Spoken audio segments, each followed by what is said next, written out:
Hello, you on YouTube. This is Maurice Wrong, or Miss Wrong, or Mr. Wrong, whatever you want to call me.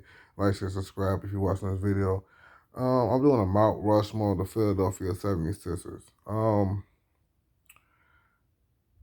Well, it's kind of hard, but I'm gonna do the honorable mentions, and they very, because only four on the Mount Rushmore, so it's like Joel Embiid, Maurice Cheeks, and Moses Malone. Now, I ain't put Joel Embiid because I said, okay, he just really kind of just started, and the rest of these people' careers is kind of done and over with. Maurice Cheeks and Moses Malone,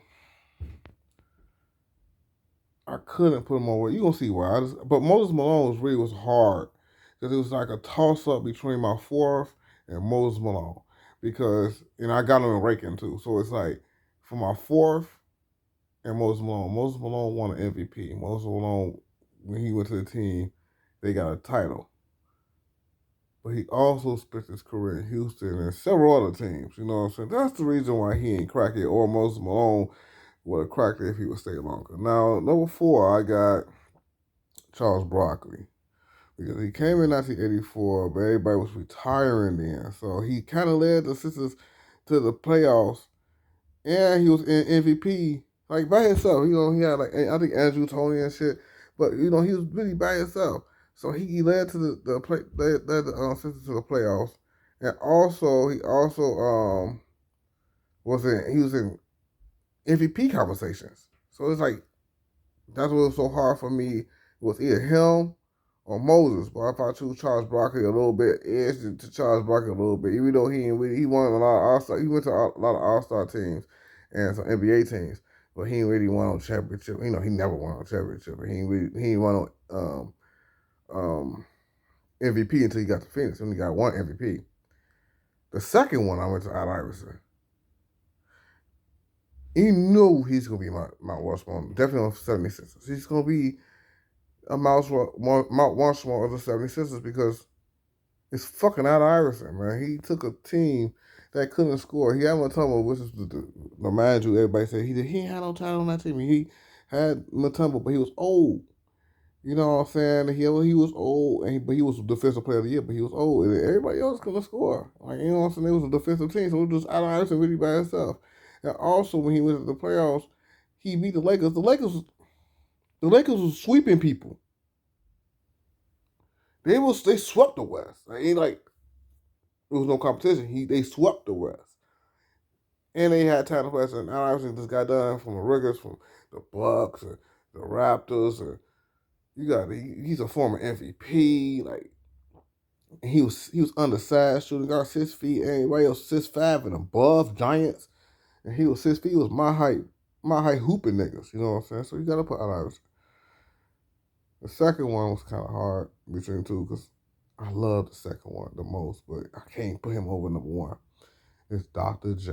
Julius Irving, the first Michael Jordan. Well, they say I was in beta, but man, I got to talk to my grandpa with some LJ beta, but Dr. J. Julius Irving, yes. And I put him there over Moses Malone because he took them to the conference finals. When he went to the finals, he went to the finals against Bill Walton's team. They only lost because, they was just organized, but it's pure talent. He fucked up the Lakers. He fucked up the Celtics. And then he went to they just said, everybody said like, Detroit was the only one to do it. No, he fucked up the Lakers. I'm talking about the young Magic and young Larry Bird. When he had Moses Malone and he went to the finals. Old ass Dr. J, because he played his time in NBA. It's damn out his prime Dr. J, and he still won the title. You cannot put this man really brought the NBA to the Michael Jordan took it to another level, or Matt Johnson and Larry Bird did. Michael Jordan took another level, but he brought the NBA. You know what I'm saying? Motherfuckers closed the ABA just to get Doc. Come on, how he's not, in Mount Rushmore of the Sixers. Then last but not least, even though he played for San Francisco, he played for some other sisters. Yeah, I think San Francisco sisters, some shit like that. It's Wilt Chamberlain. This motherfucker got records right now. Nobody still could break. I don't think nobody ever could break. You know what I'm saying? Stephen Curry gonna break the 3-point record, but nobody gonna put 100 points a game. Kobe went nuts. Kobe went nuts. And he still fell 19 short. And he had a 3-point line. Like on some real shit. So that's my top four: Charles Barkley, Al Iverson, Dr. J, and Wilt Chamberlain.